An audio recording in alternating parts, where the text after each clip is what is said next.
Pensa a una città circondata da alberi e pietra. I volti dei suoi leader scolpiti sulla montagna, come a dire: noi siamo stati qui, noi saremo sempre qui. I bambini vanno a scuola a 6 anni per imparare a uccidere. La polizia segreta opera nell'ombra, cancella le persone scomode, svuota un'intera famiglia etnica in una sola notte. E nessuno, e dico nessuno, chiede spiegazioni al mattino. Questo non è un regime immaginario uscito da un libro di storia. Questo è Konoha. E sai qual è la cosa più assurda?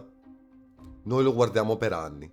Facciamo il tifo per Naruto e piangiamo per Itachi. E non ci fermiamo mai a chiederci: aspetta, in quale tipo di stato siamo esattamente? La risposta la dà Hannah Arendt, una filosofa politica tedesca del 1951 che studiava Stalin e Hitler, non certo Kishimoto. Eppure metti il suo lavoro accanto a Konoha e la sovrapposizione è così precisa che viene quasi da ridere. Quasi. Signori miei, come al solito, benvenuti su Akira Popcorn. Ma iniziamo da fatti concreti, perché Konoha non ha bisogno di interpretazione per sembrare quello che è.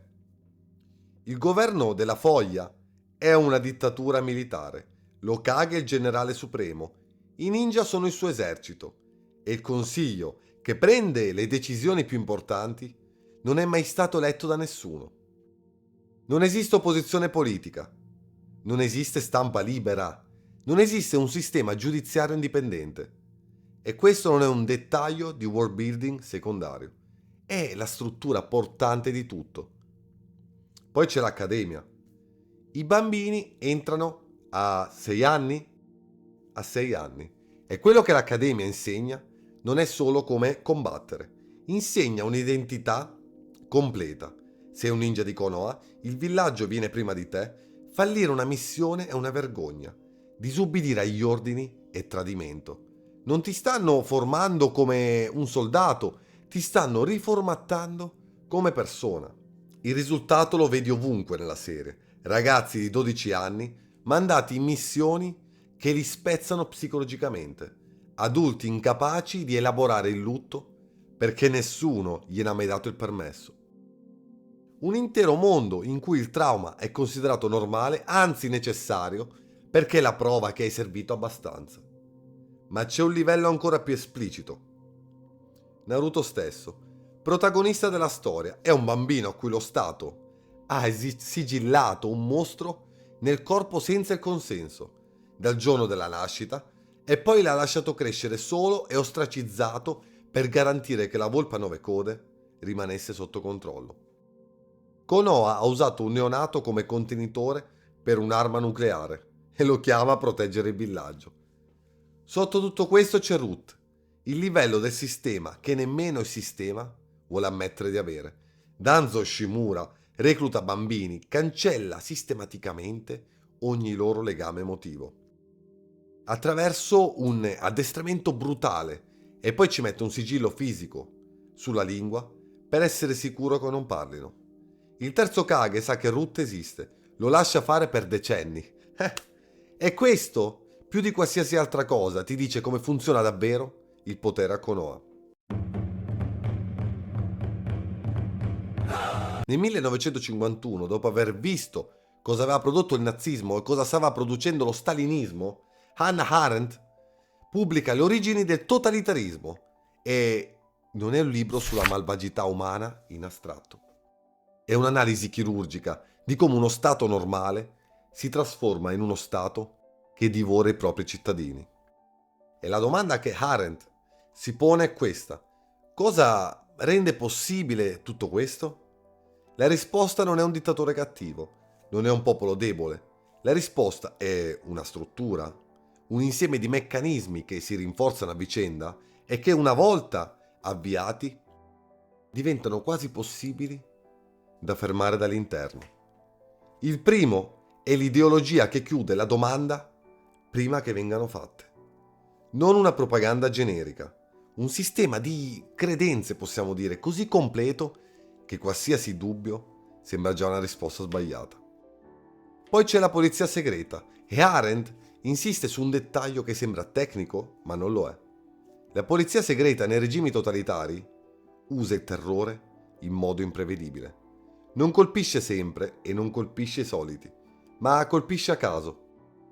Perché il terrore prevedibile si può evitare, quello imprevedibile paralizza chiunque nel dubbio. E poi c'è il controllo dell'educazione fin dall'infanzia, perché la generazione che non conosce altro sistema non può nemmeno immaginare alternative. Non è che le rifiuta, è che non esistono nel suo universo mentale. Ma il meccanismo più sottile che Arendt descrive è il nemico interno. Non il nemico esterno, quello è utile, unisce, compatta e dà anche uno scopo. Il nemico interno, invece, tiene la società in uno stato permanente di sospetto reciproco. Chi è davvero leale? Chi ha qualcosa da nascondere? Questa domanda non ha risposta ed è esattamente per questo che è così efficace. Poi Arendt dice una cosa che cambia il frame di tutto.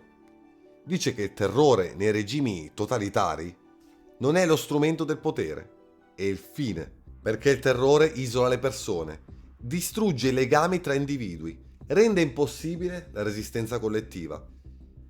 La gente isolata non si può organizzare, la gente spaventata, come ben sappiamo, non chiede. E adesso che hai questa mappa in testa, guarda Konoha di nuovo, perché non ti serve più immaginare nulla. Partiamo dall'ideologia. La filosofia fondante di Konoha è questa. La pace si mantiene attraverso la forza si mantiene attraverso il sacrificio individuale e il sacrificio individuale è un dovere sacro. Questa catena logica è talmente radicata che Itachi, un ragazzo di 13 anni, la usa per giustificare il massacro della sua intera famiglia. Non perché sia pazzo, ma perché il sistema l'ha convinto che sia l'unica cosa possibile. Questo è esattamente il meccanismo che Arendt descrive. Un'ideologia così totale da rendere impensabile l'alternativa. Poi c'è la polizia segreta, Yambu, che operano in maschera, senza nome, senza identità pubblica. I cittadini di Konoha non sanno chi è un membro degli Yambu. Il vicino di casa potrebbe esserlo. L'istruttore dell'accademia potrebbe esserlo, capite? E questo, anche se non lo esplicita mai, nessun personaggio, no? Produce esattamente l'effetto che Arendt descrive. Sospetto diffuso, conversazioni trattenute, autodisciplina per paura. Root poi va oltre. Root non risponde nemmeno all'Hokage, risponde solo a Danzo. È una struttura di potere parallela e invisibile che opera dentro lo Stato come secondo Stato più piccolo ma molto più spietato. E poi c'è il momento in cui il sistema mostra cosa è davvero disposto a fare. Il clan Uchiha viene spostato ai margini del villaggio dopo l'attacco della volpe a 9 code. Non perché abbia fatto qualcosa, lo sappiamo bene, per sospetto. Viene sorvegliato, isolato e privato di ruoli importanti. Il consiglio decide chi rappresenta un rischio troppo alto. Quella notte Danzo manda Itachi. Centinaia di persone muoiono. Il mattino dopo, la storia ufficiale è già pronta. Itachi ha agito da solo, per pazzia. Il villaggio non è coinvolto. Il villaggio va protetto. Il nemico interno non deve necessariamente fare qualcosa.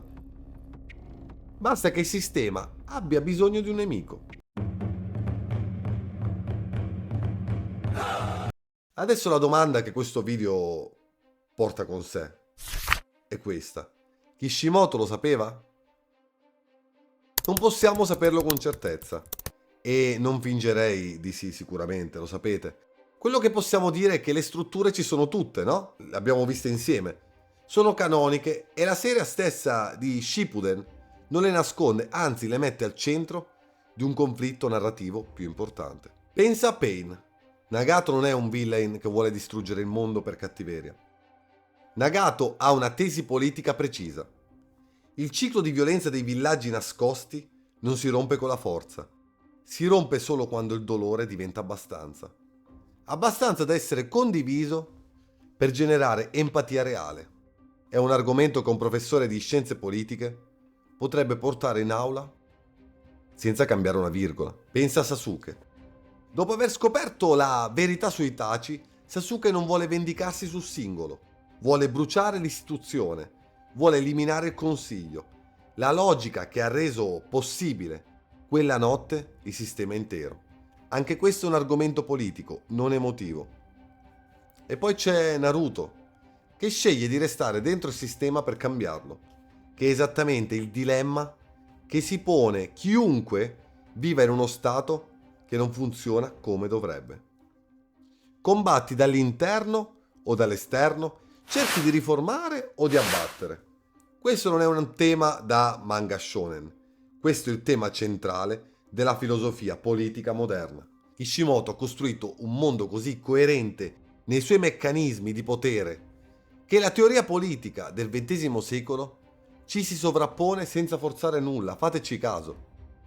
E questo apre una domanda scomoda che il mio verdetto non può evitare. Se Konoha è quello che abbiamo appena descritto, cosa significa tifare per chi vuole diventarne il leader? Konoha non è mai stato il posto buono che ci sembrava e che ci sembra. Ha senso che lo sembri, è costruito per sembrarlo. Le facce degli Hokage sulla montagna, il nome della tua squadra, il colore del tuo giubbetto, la storia che ti ha raccontato all'accademia su perché il nostro villaggio esiste. Tutto questo è un sistema di significati progettato per farti sentire a casa, per farti sentire protetto e per farti sentire che quello che stai facendo ha senso. E funziona così bene che Naruto, che è stato ignorato, isolato e maltrattato da Konoha per tutta la sua infanzia, vuole comunque diventare il leader di quel sistema. E noi tifiamo pure per lui. Cioè noi inconsapevolmente ci comportiamo esattamente come cittadini di Konoha.